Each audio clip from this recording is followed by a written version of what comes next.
Greetings to all the viewers. The session is going to cover the intermediate chemistry. We'll be fetching for your international entrance and competitive exams as well. India is conducting JEE Advanced, JEE Mains examination all across India twice a year to get the admission into IIT and NIT stream. NEET exam will be conducted for the medical admissions all across India. Telangana and Andhra Pradesh government are conducting entrance examination into the BTech stream by conducting MCET exam. In addition, government organizations are conducting competitive examinations to get the opportunity of the government job opportunities where general studies common question paper is available, general science content will be there. The session what we are covering, content what we are covering will be very much helpful for that kind of preparation as well. Let's enter into our today's session. Here, the question is related with the Nobel Prize in the field of chemistry. The Royal Swedish Academy of the Sciences has decided to award 1994 Nobel Prize in the chemistry to Professor George A. Olah, University of Southern California, United States of America. Right, so he alone contributed 1994 Nobel Prize in the year 1994 in the field of chemistry. He worked upon his contribution to the carbocation chemistry. Carbocation is the prominent intermediate in the field of reaction mechanism, right? So carbocations from the hypothetical intermediate products to the well-defined molecules, right? Most of us can recall from our high school chemistry courses that many so-called inorganic components, like, for example, ordinary table salt, sodium chloride, could be regarded as built up from the amount atoms or group of atoms that are electrically charged, right? Sodium chloride, where monopositive sodium cation can be bonded with the negatively charged chloride ion. To take another example, Glauber salt, sodium sulfate can be brought into Na plus ions with the sulfate ions, which is called what? Glauber salt. So these are the kind of examples you can notice where cation anion combination, which is regarded as an ionic compound. While such electrically charged species, ions are common in the world of inorganic compounds. In contrary, world of organic compounds, particularly in the case of so-called hydrocarbons. Hydrocarbons are built up of hydrogen and carbon atoms together, and the compounds which made from only two type of elements, one is hydrogen element and other is the carbon. Hydrocarbon constitute very large important group of organic compounds. Example, natural mineral oil hydrocarbons will be there. If you go with any mineral oil like a petrol is simply combination of hydrocarbons only, no? So that hydrocarbons are more prominent in our nature and in our daily life as well. Although some hydrocarbons prepared by chemists around turn of the century were thought to be ionic. Group of compounds formed from the benzene and methane, triaryl methane derivatives. These were largely regarded as curiosides, right? So whatever compounds which extracted from the benzene and the methane, which are regarded as a curiosides. So this is regarding what study about the hydrocarbons we can see, right? When some chemists in Britain, Ingold and Hogg, Germany, Marvin, in the 1920s and 1930s started detailed studies how the chemical reactions are proceeded and they are taking place. However, became apparent that positively charged hydrocarbons, what chemists call them as a carbocations, actually could occur at very short-lived lifetime of microseconds to the nanosecond intermediate in the reaction, right? So in case of organic chemistry, so many scientists together, they analyzed, they noticed that so many organic reactions are proceeded with the carbocation formation. Carbocations are the positively charged carbon which are present in the hydrocarbons. These carbocations are the driving force in order to occur, in order to accomplish the chemical reactions in the organic field.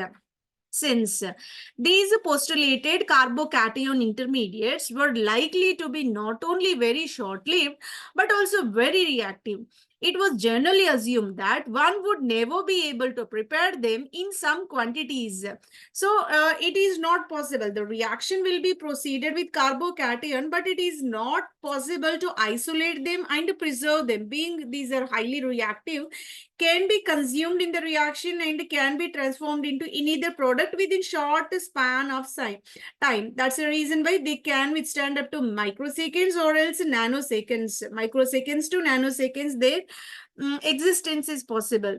Nor be able to study their properties with different physical techniques, NMR, infrared, or X-ray diffraction, like one could do with the normal uncharged hydrocarbons.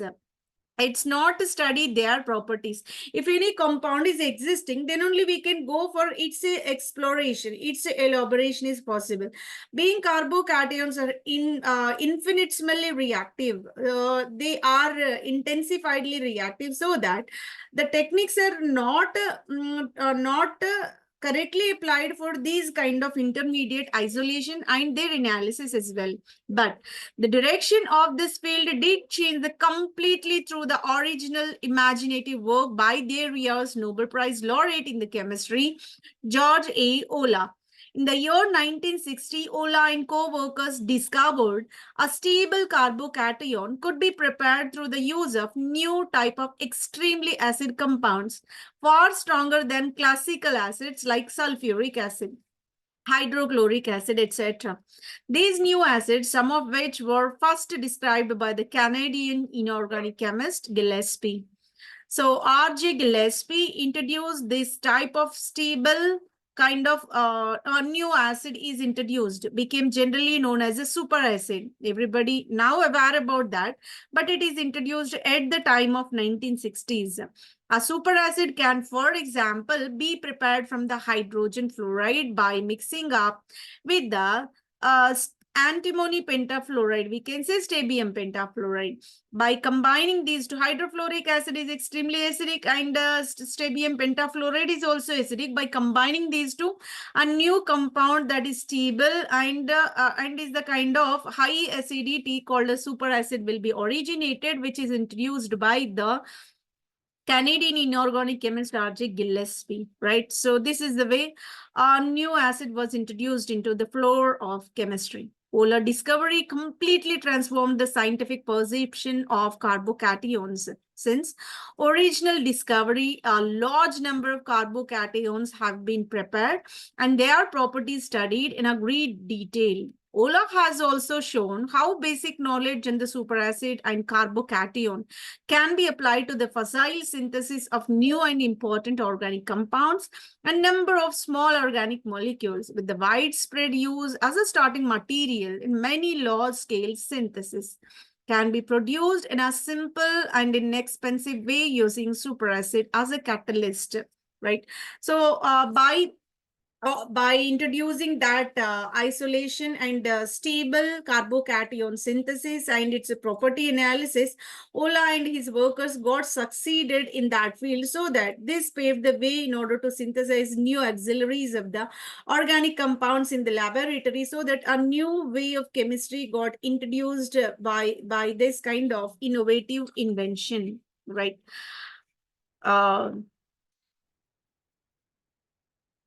Simple, inexpensive way using superacid as a catalyst. His work has resulted in a new method for the conversion of straight chain hydrocarbons used in a combustion engine, have very low octane number, and they're also difficult to degrade biologically.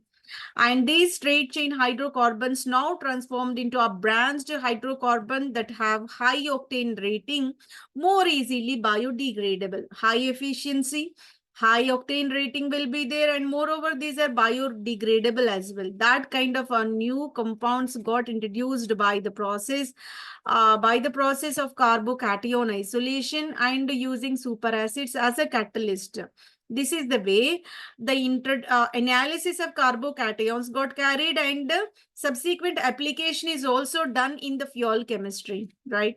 All our scientific contributions have won widespread recognition among the organic chemists, and his work on carbocation now has a prominent position in all modern textbooks on the organic chemistry. Everybody aware about carbocations are applied in so many named reactions, so many kind of application oriented synthesis, and so many new compounds will be introduced due to this carbocation only. So that carbocation introduction, the perception of carbocation generation will be the kind of new way of chemistry in the synthetic organic chemistry field. This is the way this 1994 Nobel Prize in the field of chemistry was accorded to George Aiola for this study about carbocation chemistry, right? Now we entered into the question number 2, which collected from the Cambridge Assessment International Education. Lead is extracted from lead to oxide by heating with carbon. Lead oxide upon treating with carbon so that it will be turned into lead and carbon monoxide will be generated. So that describe how this reaction is lead oxide is reduced. So how, in what way we can justify lead oxide is subjected to reduction? In order to explain this oxidation and reduction, we have a equation over there. Lead oxide initially where lead is accompanied by the dye positive charge and oxygen will be accompanied by the dye negative charge, and elemental carbon is added over which able to abstract the oxygen, so that ionic lead dye positive ionic lead now converted into a lead metal. In order to get this one, we can explain in different manners. In terms of oxygen, we can explain removal of oxygen is the kind of oxidation. So that lead oxide now converted into metallic lead by the removal of oxygen. This is the reduction. In one way, we can define. In the second way, +2 charge got transformed into 0. Conversion of, decreasing the oxidation state is also the kind of oxidation process. +2 converted into 0 means we are moving towards lowering the oxidation state. So that this is also the kind of reduction. In another way also we can explain. In order to convert a +2 charge into 0, electrons will be accepted. Lead +2 is able to accept the electrons. Wherever gain of electrons are possible, that is also the kind of reduction. In 3 ways, we can go with the process of reduction for the conversion of lead oxide into metallic lead. It is clearly depicted with the charges over there. Then let me give the entire detailed chart for the differentiation between the oxidation and reduction. Oxidation is regarded as a loss of electrons, whereas reduction is a gain of electrons, since lead dye positive is gaining 2 electrons and converted into 0. So that it is a reduction.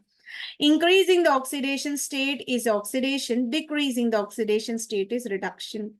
+2 is converted into 0, so that oxidation state got reduced around the central metal, so that we can say it is the reduction.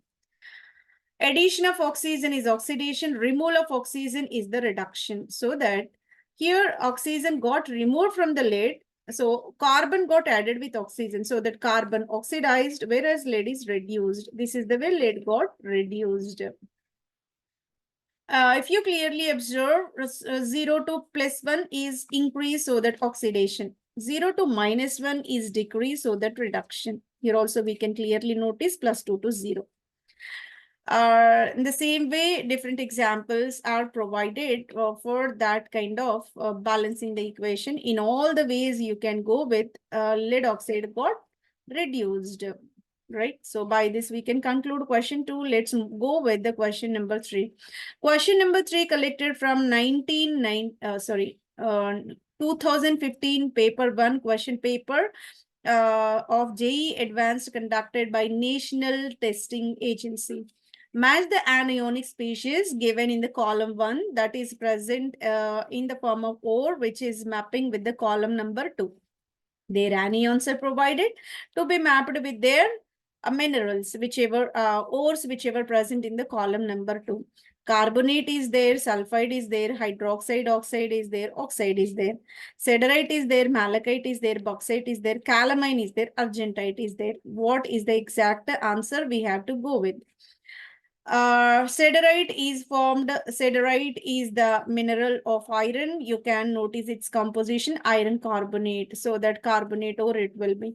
Malachite is composed by copper carbonate and copper hydroxide as well. So that it is also carbonate or you can map. And also here it is the kind of hydroxide ore as well. Bauxite is the kind of aluminum oxide hydroxide, we can write it as. So that bauxite is the aluminum oxide hydroxide. Calamine is a carbonate ore again. So that calamine is also the part of what? A carbonate ore. Argentite is Ag2S. Ag2S you can clearly observe. Sulfide, it is the of sulfide ore. So that you can, carbonate is present in Siderite. Siderite, you can observe iron carbonate is there. Even in the malachite, malachite also carbonate is there. You can go with this arrow carbonate to malachite as well. And the carbonate is also present in this calamine, right? Zinc carbonate. You can notice zinc carbonate. So that carbonate is also present in this calamine, that is zinc carbonate. So let me go with A can be mapped with P. A can be mapped with Q, A can be mapped with S. P, Q, S are the exact answers. If you go with sulfide, argentite is the example where Ag to S you can clearly observe, right? So here sulfide is mapping with this argentite, that is silver sulfide. Hydroxide oxide will be there. Hydroxide oxide exactly answer will be malachite. Hydroxide will be there and even oxide also present in that. So that hydroxide oxide is observed in the malachite. Oxide obviously go with the oxide go with sorry.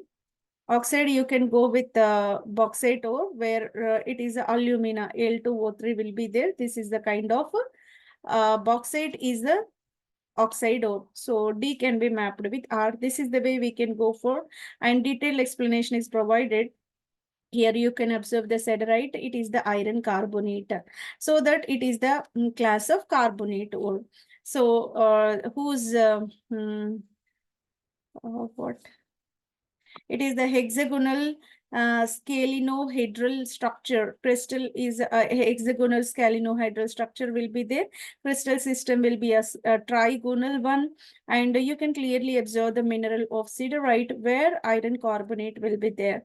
Argentite. If you go with argentite, you can clearly observe here. Argentite is Ag2S. So it is the sulfide ore of silver. Cubic silver sulfate will be there. So this is the way second argentite will be explained. If you go with malachite, copper carbonate, if you observe, copper carbonate will be there, copper hydroxide as well. So it is the kind of carbonate and hydroxide ore. So malachite green we can see, right? So this is the way malachite is explained. Copper carbonate, copper hydroxide, opaque green colored stone it will be. You can clearly observe. This is malachite green. Let's go with the bauxite. Bauxite is purely is the kind of aluminum mineral. Bauxite is given with the formula Al2O3, 2H2O will be there. Al2O3, 2H2O is the composition of this bauxite. So it is the hydrated aluminum oxide is called a bauxite. By this, we entirely completed the session. Hopefully, the entire things are very clear. Carbonate is a siderite, malachite, and the calamine. Sulfide is argentite, hydroxide will be a malachite, oxide will be a bauxite. This is the way we can answer. Question 3 got concluded. Let's move up with the question number 4. Question number 4 taken from the 2015 JEE Advanced Paper 1 question conducted by the National Testing Agency. Match the thermodynamic process given under the column 1 with the expression given under the column 2. These are the thermodynamic conditions provided, and these are called, some are state functions, some are path functions are provided. Q is equal to 0, heat is equal to 0, W work is equal to 0. Entropy change of the system is taken as delta S is less than 0, delta U is equal to internal energy change is equal to 0, Gibbs free energy change is equal to 0. These are the terms provided. Wherever capital letters are there, all are regarded as the state functions. Small letters are called path functions. At that condition, freezing point of water at 273 Kelvin and 1 atmosphere. What kind of Gibbs free what kind of thermodynamic function we have to map up? Expansion of 1 mole of gas, ideal gas, into the vacuum under isolated conditions. Okay, so isolated conditions if taken, what will be the parameter exactly mapping with this one? Mixing of equal volumes of the two ideal gases at constant temperature and pressure in the isolated container. So equal volumes of two ideal gases are supposed to be mixed. What parameter we have to map up? Reversible heating of hydrogen at 1 atmosphere from 300 Kelvin to 600 Kelvin, followed by reversible cooling of 300 Kelvin at 1 atmosphere. What will be the parameter? In order to explain all these, we have a water liquid converted into water solid. Conversion of liquid water into solid water, so that we have to freeze up. In order to freeze the water, 273 Kelvin temperature and 1 atmosphere pressure is required.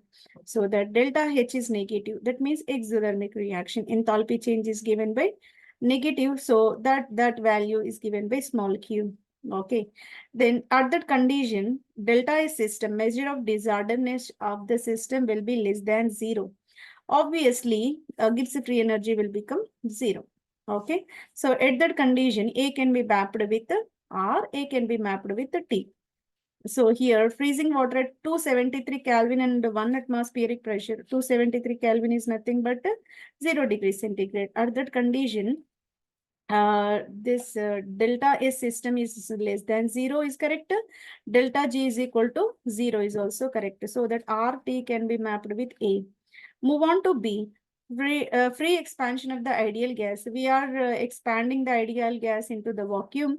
At that condition, heat change is equal to 0, Q is equal to 0, work done will be 0. Internal energy change is 0. Delta S system is greater than 0. That means positive, spontaneous it will be. Delta G is less than 0. That means negative. Again, spontaneous we can say. So many conditions are played for B. P, Q, S we can go with. So B can be mapped with P because Q is equal to 0. So for this ideal gas expansion, W work done is equal to 0. So that B can be mapped with P, B can be mapped with Q as well. Then at that conditions, PQS, one more S will be there. Where is S? Internal energy change also become 0. So that B is also mapped with S. B mapped with P, Q and S. Let's go with C. C, mixing of equal volume of ideal gases at constant pressure and temperature at isolated condition. So equal volumes of ideal gases are supposed to be mixed. What happens? Always when gases are mixing, entropy change will be increased. Measure of disorderness still increases. That's why delta S is becoming positive. This is spontaneous one. And delta G is negative. That is spontaneous one. And delta U, internal energy change is 0. Work done 0. Q is equal to 0. Obviously, whenever you are mixing the gases, themselves they will mix. We are not supposed to rise the temperature, rise the pressure, nothing else we have to do. Gases are able to mix it themselves only. So that we can say we are not going to rise the heat. We are not going to do any work over there and energy will not be changed. Rather, measure of disorderness increases because gases are mixing, right? So the measure of disorderness increases. That is delta S is positive. And Gibbs free energy got lowered, being it is spontaneous itself, it will occur, right?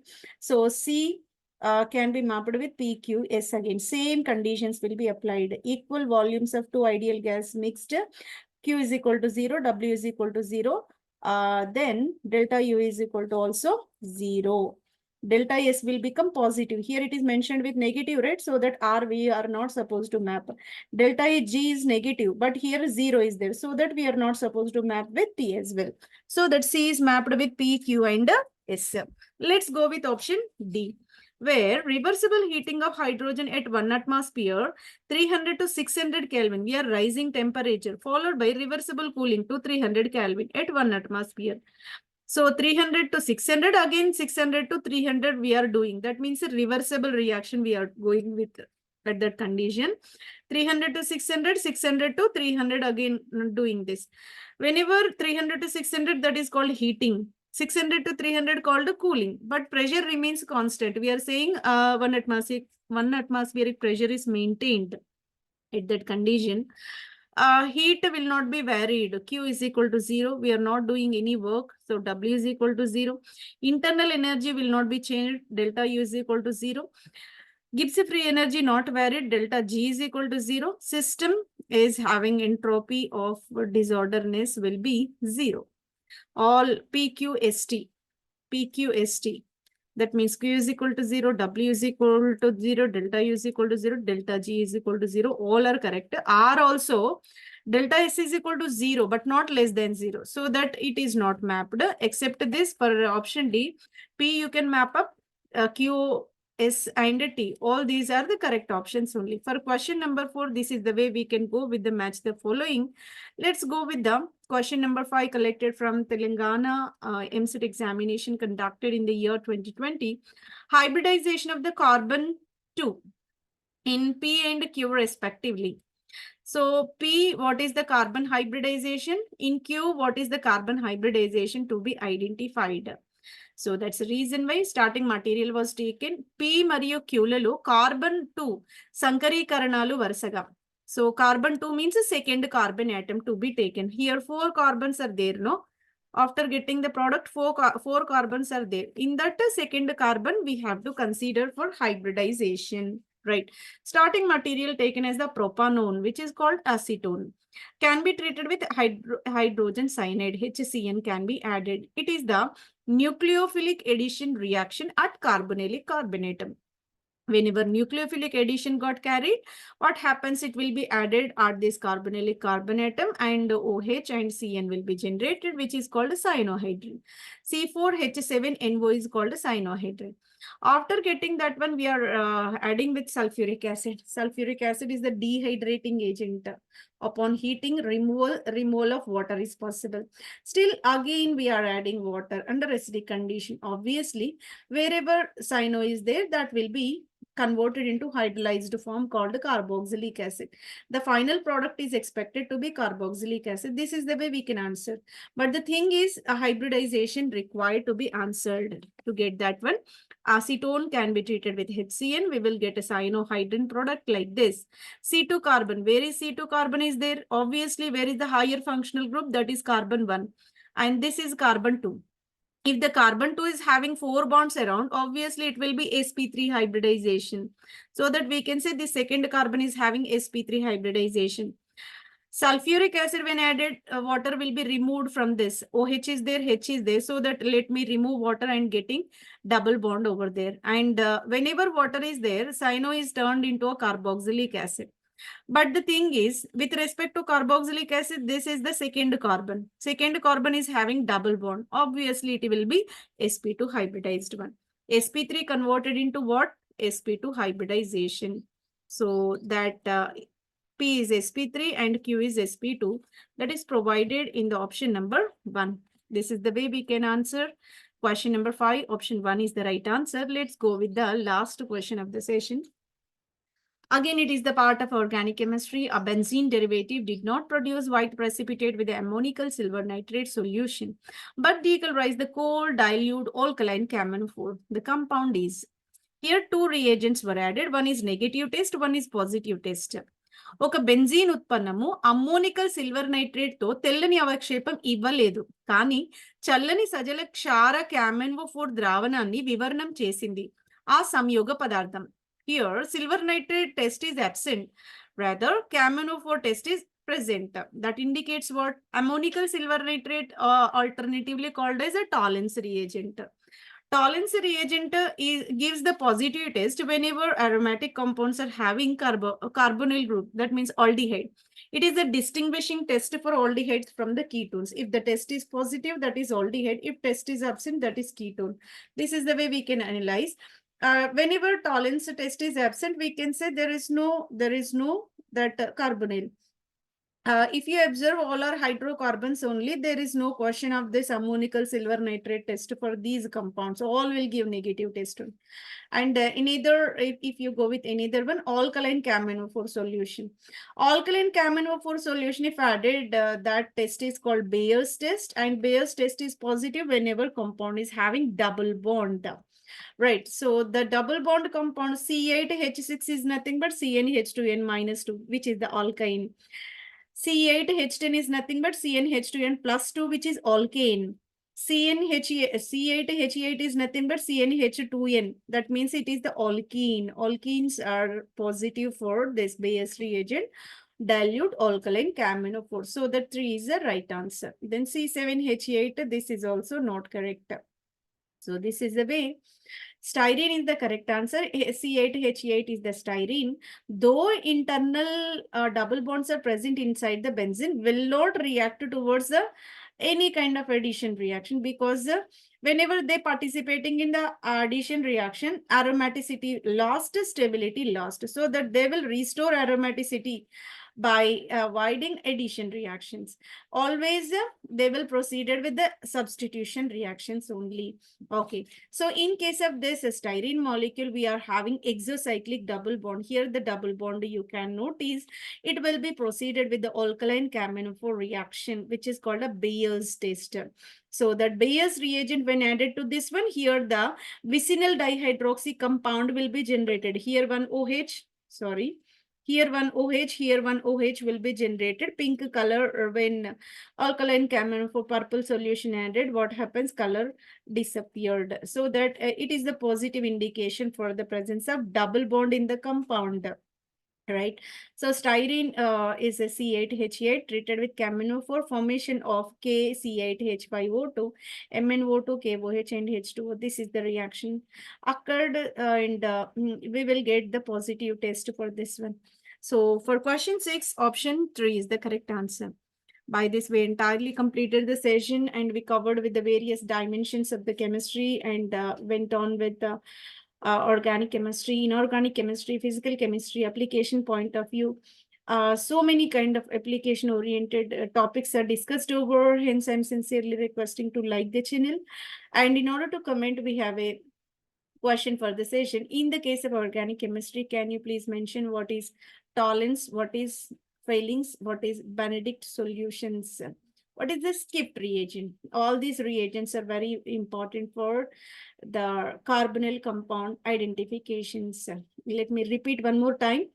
Tollens reagent, Fehling's reagent, Benedict's reagent, and Skip's reagent. All these reagents are most important for distinguishing carbonyl compounds. So please mention the chemical composition of these reagents in the comment box for the session and share with the aspirants who are more serious about the examination.